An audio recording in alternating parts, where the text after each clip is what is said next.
Today he will be discussing his book, Spy Trade, The Myths and Reality of U.S.-Israel Economic Relations, as well as challenging the facts and representations made at the February 23rd campus presentation by author Dan Senor of the book Startup Nation, The Story of Israel's Economic Miracle.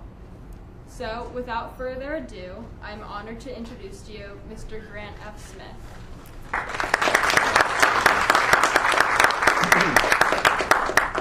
I'd like to thank Ms. Roberti for inviting me in the Finance and Economics Council.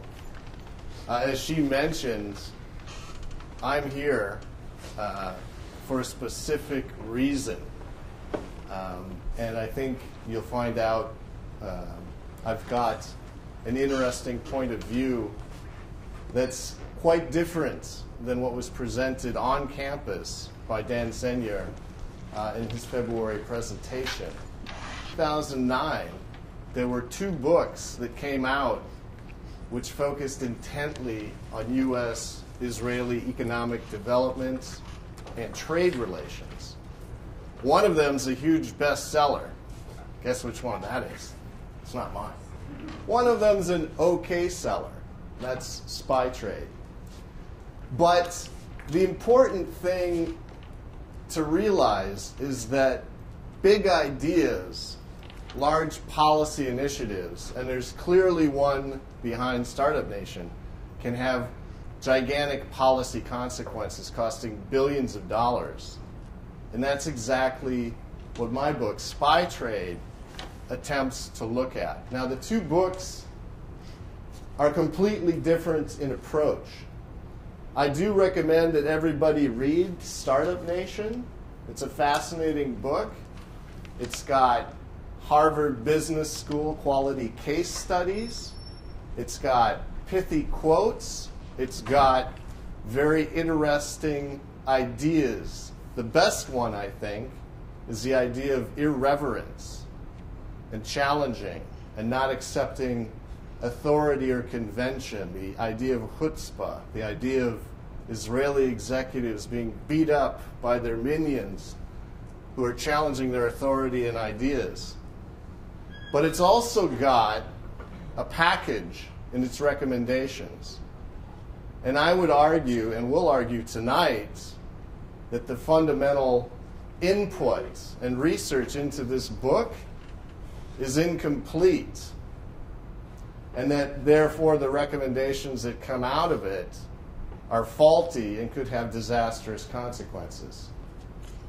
The other book, Spy Trade, is based on years of bothering the U.S. Trade Representative, the International Trade Commission, the CIA, the Department of Defense, the Federal Bureau of Investigation to release all of the documents about what was occurring at the level of national security and covert relations during the formation of America's first bilateral free trade agreement.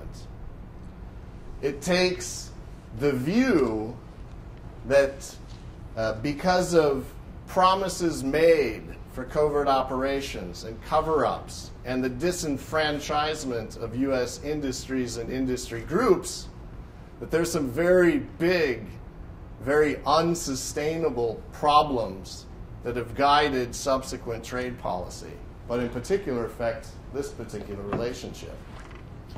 So it's, I think, incumbent upon me to tell you at least one chapter from my book about this approach.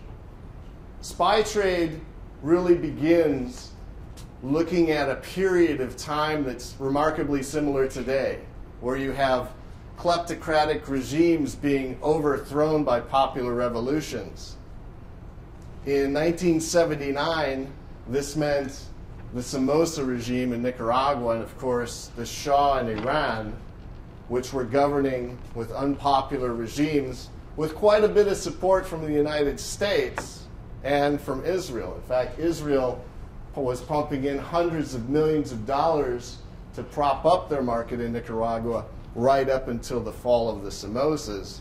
They wanted that market back. The U.S. similarly which had a hand in installing the Shah in Iran, also wanted that market back and was willing to do quite a bit to get it. The early 80s were the period in time in which the United States and Israel were signing a lot of defense agreements and beginning to engage in covert operations, which affected trade policy in ways that you might not expect. One particularly important group in terms of ideas was the Kenya group, a group of Israeli operatives, an American arms smuggler, a Saudi arms merchant, who had decided that they were going to try and recapture some of these lost markets by financing an arms stockpile that they could continue to deliver to friends or make friends in the former regimes to help win back some of these markets. A perfectly logical proposition. And so some of these sales were openly done by the Israelis, particularly a $27 million sale in 1982.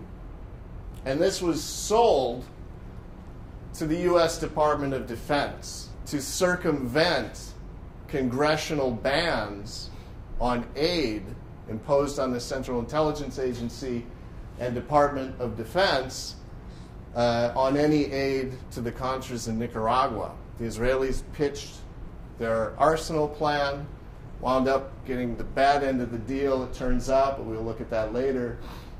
Even as elements in the U.S. Army were protesting, saying, this is not the way to do business. If you want to support the Contras and bring back a friendly government in Nicaragua, you should advise Congress and do it legally. This is the buds of what became the Iran-Contra scandal, which, when I was your age, sitting in your seat, became a constitutional crisis of gigantic proportions.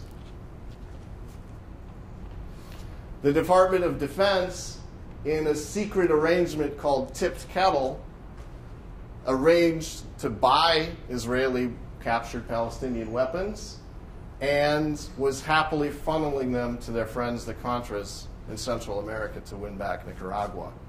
Again, as part of Ronald Reagan's vision of fighting the Soviets in every hemisphere. And in exchange, according to documents declassified in the Iran-Contra hearings,